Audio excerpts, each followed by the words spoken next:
मेट्रोयानम् अद्य ऐतिहासिकमार्गे अग्रेसारितं भविष्यति। अद्य दिल्ली मेट्रोयानं चालकरहित मेट्रोयानस्य परिचालने साफल्यं प्राप्स्यति। प्रधानमन्त्री श्री नरेन्द्र मोदी अद्य चालकरहित मेट्रोयानस्य शुभारम्भं विधास्यति।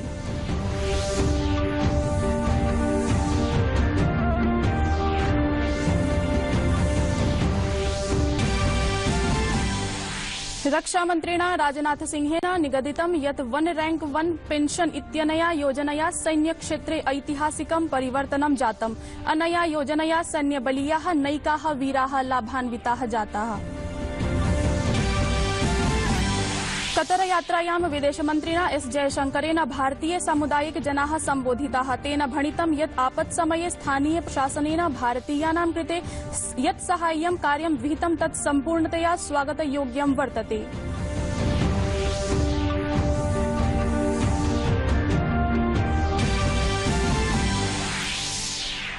कोविड-19 इति वैश्विक संक्रमणं विरुध्य कोरोना संक्रमण प्रतिरोधी वीराणां प्रयासाः फलान्विताः जायन्ते। देशे कोविड-19 संक्रमण रोगिषु अपचितिः अंकिता। विगते अहोरात्रे प्रायः 33,000 संक्रमण प्रकरणानि पञ्जीकृतानि। भारतम् ऑस्ट्रेलियां चान्तरा द्वितीय क्रिकेट निकष स्पर्धायाः द्वितीये दिने भारतेन बृहत् साफल्यं प्राप्तं वर्तते। सम्प्रति भारतस्य प्रथम पर्यायः समाप्तः। भारतं सम्प्रति 31 धावनाङ्कैः अग्रे एव वर्तते।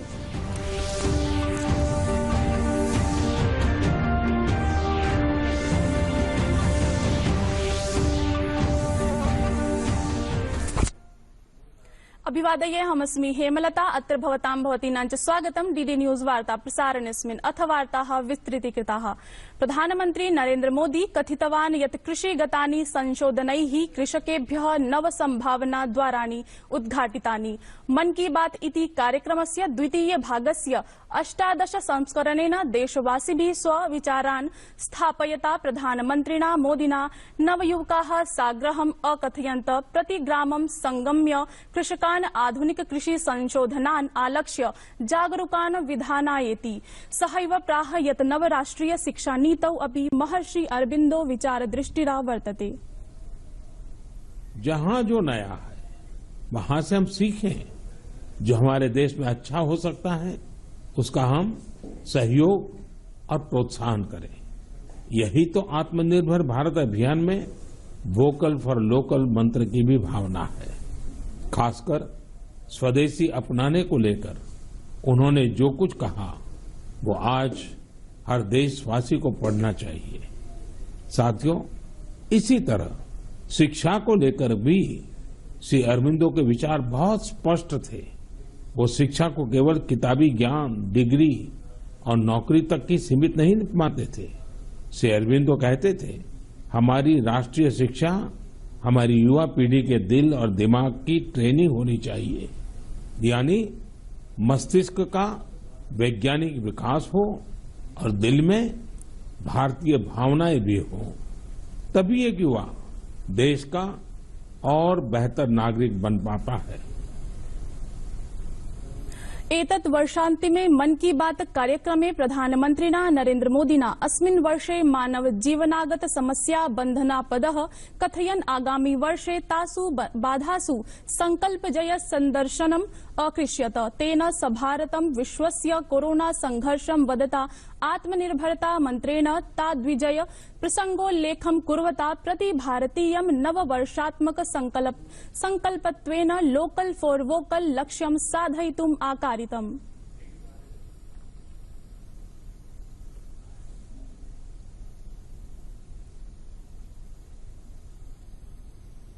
भारते 14-द्विसहस्रतम वर्षात् 18-द्विसहस्रतम वर्ष पर्यन्तं शार्दूल संख्या 60% समवर्धत। अस्मिन् प्रधानमन्त्रिणा मन की बात कार्यक्रमस्य अन्तिम संस्करणे वन्यजीव प्रकरणे भारत सर्वकारस्य देशवासिनं च प्रयास चर्चा व्यधायि।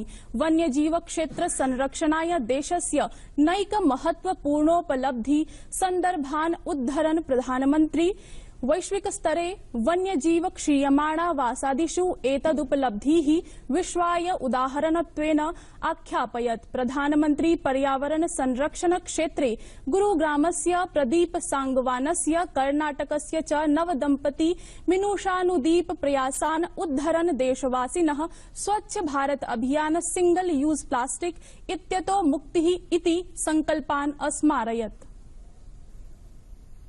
ये संवेदनशीलता प्रेरणा देने वाली है और यह तभी हो सकता है जब व्यक्ति हर जीव के प्रति दया और करुणा से भरा हुआ हो। दिल्ली एनसीआर और देश के दूसरों शहरों में ठिठुरती ठंड के बीच बेघर पशुओं की देखभाल के लिए कई लोग बहुत कुछ कर रहे हैं। वे उन पशुओं के खाने पीने और उनके लिए स्वेटर और बिस्तर तक का इंतजाम करते हैं। कुछ लोग तो ऐसे हैं जो रोजाना सैकड़ों की संख्या में ऐसे पशुओं के लिए भोजन का इंतजाम करते हैं। ऐसे प्रयास की सराहना होनी चाहिए।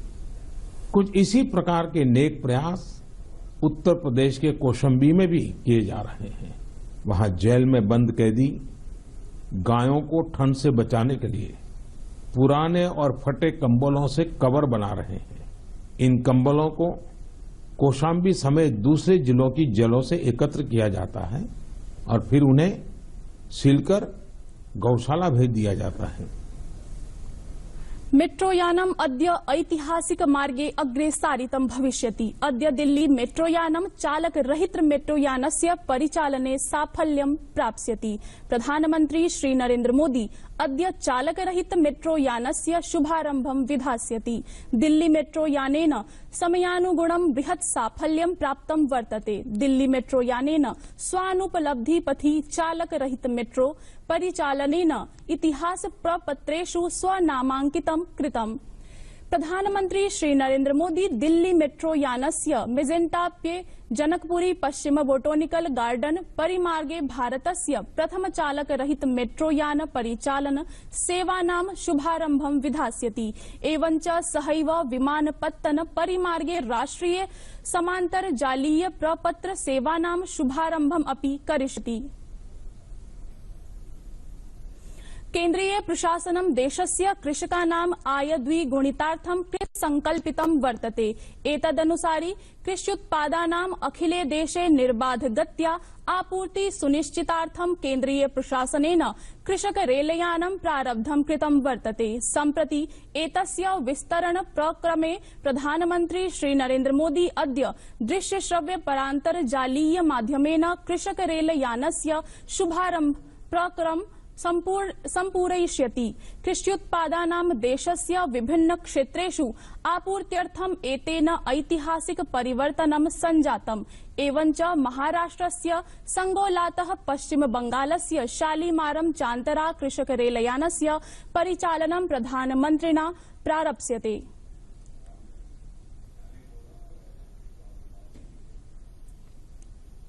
केन्द्रीय गृहमन्त्री अमित शाह ह्यः मणिपुरे 7 परियोजना आधारशिलान्यासं 2 परियोजनोद्घाटनं चाकरोत्। गृहमन्त्री चूड़ाचन्द्रपुर चिकित्सा महाविद्यालय म्योंगखोंग इत्यत्र IIT इम्फाले सर्वकारस्य अतिथिगृहस्य राज्यस्य आरक्षि मुख्यालयस्य एकीकृत नेतृत्व नियन्त्रण केन्द्रस्य चाधारशिलाः संस्थापितवान्।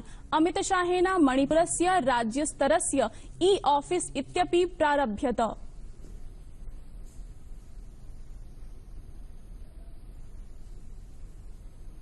अतोपि प्राक् गृहमन्त्री अमित शाहः गुवाहाटीस्थ कामाख्या मन्दिरे पूजार्चनाम् अकरोत्।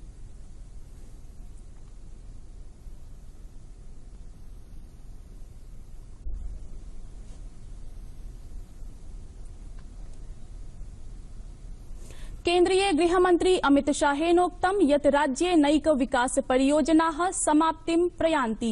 विगत 6 वर्षेषु राज्यं मुख्यधारा विकासेनायोक्तुं प्रयत्यते सततम्। एतत् अभ्यभिहितं यत् प्रधानमन्त्री नरेन्द्र मोदिनः नेतृत्वात् सर्वकारः राज्य विकासस्य नव अध्यायस्य आरम्भम् अकरोत्। मुझे कहते हुए गर्व हो रहा है, ये 6.5 साल के अंदर नॉर्थ ईस्ट के अंदर विकास की एक रेल लाने का, पहले पानी की बाढ़ आती थी, अब यहां पर विकास की बाढ़ लाने का काम हमारे प्रिय प्रधानमंत्री नरेंद्र मोदी जी ने किया। केन्द्रीय गृहमन्त्री अमित शाहेन एतद् अपि भीतं यत् कदापि मणिपुरं निरुद्धम् उग्रवाद निगडितं चासीत्। भाजपा दल सर्वकारे आगते सति राज्यं कदापि नावृतम्। अनेन ज्ञायते यत् अस्मत् सर्वकारः राज्य विकासाय प्रतिबद्धोऽस्ति। मणिपुर एक जमाने में इंसर्जेंसी के लिए, बंद के लिए, ब्लॉकेज के लिए जाना जाता था। लॉ एंड ऑर्डर की परिस्थिति मणिपुर में बहुत चर्चा में रहती थी। आज 3 साल हुए, एक भी बार बंद नहीं हुआ है। वो ही बताता है कि भारतीय जनता पार्टी का जहां शासन आता है वो लोगों के विकास के लिए काम करता है। कतर यात्रायां विदेश मंत्रिणा एस जयशंकरेण भारतीय सामुदायिक जनाः संबोधिताः। तेन भणितं यत् आपत्समये स्थानीय प्रशासनेन भारतीयानां कृते यत् साहाय्य कार्यं विहितं तत् सम्पूर्णतया स्वागतयोग्यं वर्तते। एवञ्च तेन स्थानीय प्रशासनस्य आभारो अपि प्रकटितः। तेन कथितं यत् भारतेन 50 देशेभ्यः औषधयः वितरिताः, सहैव चिकित्सकीय दलान्यपि सम्प्रेषितानि। भारतीय समुदायं प्रशंसयता तेन भणितं यत् तेषाम् उत्कृष्ट जीवन प्रदर्शनेन भारतं गौरवान्वितं वर्तते।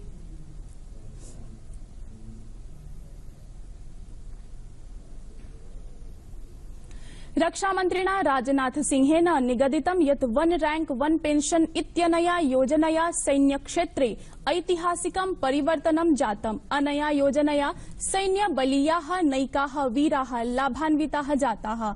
हिमाचल प्रशासनस्य 3 वर्ष पूर्त्यवसरे राजनाथ सिंहेन भणितं यत् प्रधानमन्त्रिणा श्री नरेन्द्र मोदिना स्वीये घोषणानुगुणं सैन्यक्षेत्रे अद्भुत कार्यान्वयनं सम्पादितम्। एवञ्च वन रैंक वन पेंशन इति योजना प्रभावानुसारि सैन्यवीराः सभाजिताः। एवञ्च योजनया अनया देशस्य सम्पूर्ण सैन्यवीराः लाभान्विताः सञ्जाताः सन्ति। जब देश की सेनाओं में कोई अपनी सेवा देता है तो वह एक जज्बे के साथ जाता है कि वह देश की हिफाजत करेगा, मगर उसे इसका भी भरोसा होता है कि देश और समाज उसकी चिंता भी करेगा। वर्षों तक इस देश के लिए अपनी जवानी कुर्बान करने वाले सैनिक प्रतीक्षा करते रहे कि सरकार उन्हें वन रैंक वन पेंशन का हक देगी, मगर इस हक को पाने के लिए भी उन्हें 2014 तक का इंतजार करना पड़ा है। हमारे यशस्वी प्रधानमंत्री श्री नरेंद्र मोदी जी ने सत्ता में आने के बाद देश की जनता से किया हुआ अपना यह वादा निभाया और वन रैंक वन पेंशन की व्यवस्था करके देश के पूर्व सैनिकों को उनका हक दिया है। कोविड-19 इति वैश्विक संक्रमणं विरुध्य कोरोना संक्रमण प्रतिरोधी वीराणां प्रयासाः फलान्विताः जायन्ते। देशे कोविड-19 संक्रमण रोगिषु अपचितिः अंकिता। विगते अहोरात्रे प्रायः 63,000 संक्रमण प्रकरणानि पञ्जीकृतानि। सुखास्पदं वर्तते यत् देशे प्रत्यवाप्तिमितः अनारतं विवर्धते। अधुना मितिरेषा 77.95% यावत् अंकिता। देशे आहत्य 97 लक्षाधिकाः जनाः आरोग्यं प्राप्य सकुशलं गृहम् उपेताः। विगते अहोरात्रे 24,000 संख्याकाः जनाः स्वस्थीभूताः। मृत्युमितिः 4.5% यावत् अपचिता। विगते अहोरात्रे 30 जनाः कालकवलिताः। देशे साम्प्रतं यावत् 16.5 कोट्यधिक कोरोना प्रतिदर्श परीक्षणानि समनुष्ठितानि सन्ति। भारतम् ऑस्ट्रेलियां चान्तरा द्वितीय क्रिकेट निकष स्पर्धायाः द्वितीये दिने भारतेन बृहत् साफल्यं प्राप्तं वर्तते। सम्प्रति भारतस्य प्रथम पर्यायः समाप्तः। भारतं सम्प्रति 31 धावनाङ्कैः अग्रे एव वर्तते। स्पर्धायाः द्वितीये दिने अजिङ्क्य रहाणे क्रीडकेन उत्कृष्टं प्रदर्शनं कृतम्। तस्य 100 धावनाङ्कीय प्रदर्शनेन भारतेन स्पर्धायाम् उच्चतर स्थितिं प्राप्तं वर्तते। द्वितीय दिवसस्य क्रीडा समाप्तौ भारतेन 5 क्रीडकाः 70 धावनाङ्काः समर्जिताः। एवञ्च भारतं समेत्य 82 धावनाङ्कैः सम्प्रति अग्रे वर्तते। वार्ता संस्करणमेतद् सम्पद्यते अधुना। अभिनव वार्ताभिः सह पुनः उपस्थास्यामः। भूयात् तावत् मङ्गलम्।